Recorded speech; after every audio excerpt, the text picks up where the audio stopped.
एक साल के अंदर केंद्र की एनडीए सरकार गिर जाएगी और नरेंद्र मोदी प्रधानमंत्री नहीं होंगे। अमित शाह गृह मंत्री के ओहदे से इस्तीफा देकर के निकल जाएंगे।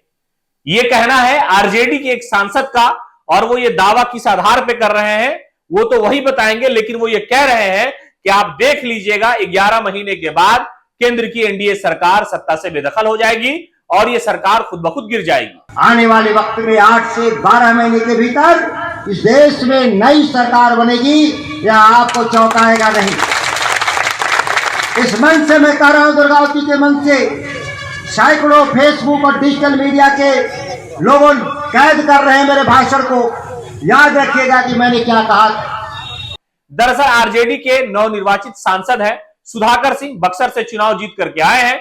किसानों को लेकर के वो हमेशा से मुखर रहे हैं और जब वो कैबिनेट में थे नीतीश कुमार के, उस वक्त भी वो सरकार से लड़ गए थे, अड़ गए थे और भिड़ गए थे। और कहा जाता है कि लड़ने, अड़ने और भिड़ने वाले नेता सुधाकर ने भविष्यवाणी कर दी है।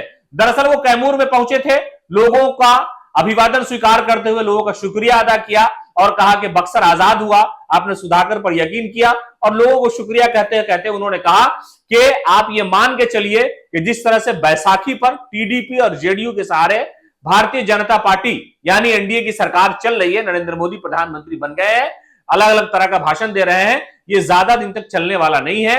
यानी 11 से 12 महीने, एक साल के अंदर उन्होंने, सुधाकर सिंह ने भविष्यवाणी कर दी है कि एक साल के भीतर नरेंद्र मोदी की सरकार जो है सत्ता से बेदखल हो जाएगी, सरकार गिर जाएगी और ये सरकार रहेगी नहीं। वो इसलिए कह रहे हैं, आधार ये बनाते हैं कि जिस तरह से टीडीपी यानी चंद्रबाबू नायडू, जनता दल यूनाइटेड यानी मुख्यमंत्री नीतीश कुमार की पार्टी का अलायंस है और एनडीए की सरकार है, ये बात ज्ञात रहे कि इस बार मोदी का तीसरा जो कार्यकाल है वो मोदी का कार्यकाल नहीं है बल्कि एनडीए का कार्यकाल है।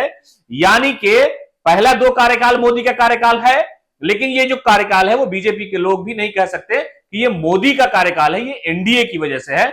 यानी एनडीए की सरकार चल रही है, मोदी सरकार नहीं चल रही है। इसलिए जेडीयू और टीडीपी की वजह से ये सरकार इस वक्त सत्ता में, अगर वो दोनों पार्टियां अलग हो जाती हैं तो सियासी मुश्किल खड़ी हो सकती है। और सुधाकर सिंह यही दावा करते हुए नजर आ रहे हैं। वो कह रहे हैं कि 11 महीने के बाद सरकार गिरेगी, नई सरकार आएगी। इसलिए लगातार हम किसानों की, नौजवानों की, बेरोजगारी, युवाओं की, महिलाओं की बात कर रहे हैं। और 11 महीने के बाद जब सरकार सत्ता में नहीं आएगी, यानी उनका यह कहना है कि इंडिया गठबंधन की सरकार जब आएगी तो हालात बदल जाएंगे। और लोगों को यह आश्वासन दे रहे हैं कि आपने हम पे यकीन किया है, हम आपकी जो सियासी तकदीर है, जो इलाके की तस्वीर है, वो हम जरूर बदल देंगे। इंतजार कीजिए, 11 महीने के बाद नरेंद्र मोदी सत्ता से बेदखल होंगे।